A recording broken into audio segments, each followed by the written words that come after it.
તેમજ સંસ્કૃતિના પર્યાય સમી ગરવી ગુજરાતના પરંપરાગત ગરબાને યુનેસ્કો દ્વારા માનવ સભ્યતા માટે ઇન્ટિજેબલ કલ્ચર હેરિટેજ જાહેર કરાયેલ છે, જે આપણા સૌ માટે ગૌરવની વાત છે. સફેદ રણના હાથ સમા કચ્છના ધોરડોને United Nations of World Tourism Organization દ્વારા બેસ્ટ ટુરિઝમ વિલેજનો એવોર્ડ મળેલ છે. માનનીય અધ્યક્ષશ્રી, 5 આઇકોનિક પ્રવાસન સ્થળોના વિકાસ માટે પ્રવાસન ક્ષેત્રને ઉત્તેજન આપવા માટે વર્ષ 2023-24ના બજેટમાં નોંધપાત્ર વધારાની જાહેરાત કરવામાં આવેલ હતી. જે અન્વયે સુયોજિત રણનીતિ માટે અમે આગળ વધી રહ્યા છીએ.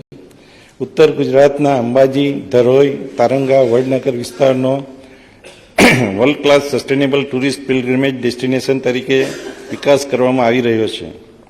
અયોધ્યા ધામ ખાતે ગુજરાતી પ્રવાસીઓની સગવડતા અર્થે ગુજરાતી યાત્રી ભવન માટે જમીન મેળવી લેવામાં આવેલ છે.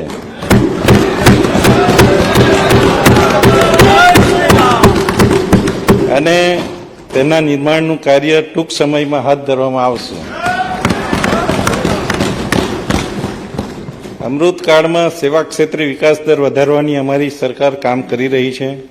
આઈટી, નાણાકીય સેવાઓ, ફિનટેક, પ્રવાસન જેવા ક્ષેત્રમાં રોજગારીની દૂરોગામી સંભાવનાઓ છે. આ ક્ષેત્રના વિકાસ અને મૂડીરોકાણ માટે સરકારે આંતરમાળખાકીય સુવિધાઓ પૂરી પાડી IT, BT, electronics, semiconductor sector માટે વિવિધ નીતિઓ જાહેર કરેલ છે. રાજ્યમાં થયેલા આર્થિક અને સામાજિક વિકાસને કારણે રોજગારીની વિપુલ તકોનું સર્જન થયેલું છે. યુવાધનની રોજગારી આપવામાં ગુજરાતે દેશમાં સર્વપ્રથમ સ્થાન મેળવેલ છે. રોજગારીમાં સમગ્ર દેશમાં ગુજરાત આજે પહેલા નંબર.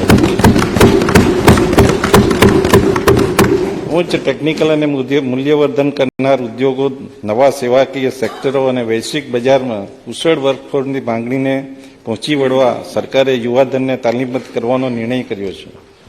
માનનીય અધ્યક્ષશ્રી, આજે ભારત જ્યારે અન્ન સુરક્ષા મેળવી વિશ્વ બજારના અન્ય પાકોના ઉત્પાદન પર ધ્યાન કેન્દ્રિત કરી રહ્યું છે, ત્યારે ગુજરાતે પણ રોકડિયા પાકો જેવા કે કપાસ, તેલીબિયાં, મસાલા પાકો અને બગાયતી પાકો થકી કૃષિ ઉત્પાદનની ગતિ જાળવી રાખેલ છે. શ્વેત ક્રાંતિની આગેવાની લઈ દેશમાં દૂધ ઉત્પાદન ક્ષેત્રે ક્રાંતિકારી પરિવર્તન લાવવામાં ગુજરાતની મહિલાઓએ અગ્રગણ્ય ભૂમિકા ભજવેલ છે. છેલ્લા દશકામાં કૃષિ અને આનુષંગિક ક્ષેત્રે 11.2% વૃદ્ધિદર હાંસલ કરી અન્નદાતાઓની આવક વધારવા કરેલ સંકલ્પને અમારી સરકારે મૂર્તિમંત કરેલ છે. માનનીય અધ્યક્ષશ્રી, જળવાયુ પરિવર્તનના પડકારો સામે વસ્તીની અન્ય જરૂરિયાતોને સંતોષવા પ્રાકૃતિક ખેતી અને જાડા ધનને પ્રોત્સાહન આપવું જરૂરી બન્યું છે. રાજ્યમાં આજે અંદાજે 9 લાખ ખેડૂતો પ્રાકૃતિક ખેતી કરતા થયા છે. પ્રાકૃતિક ખેતીની વ્યાપ વધારી વધારે ખેડૂતોને આ દિશામાં આકર્ષવા અમારી સરકારે અનેકવિધ પગલાઓ લીધેલ છે.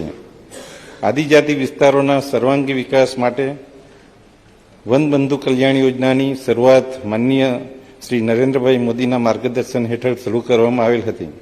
આ યોજના હેઠળ આ વિસ્તારમાં વર્ષ 2021-22થી 2025-26 સુધીમાં માળખાકીય સગવડો તેમજ સામુદાયિક અને વ્યક્તિગત વિકાસના કામો માટે રૂપિયા 1 લાખ કરોડનો ખર્ચ કરવાનું 1 લાખ કરોડનો ખર્ચ કરવાનું સરકારે નક્કી કર્યું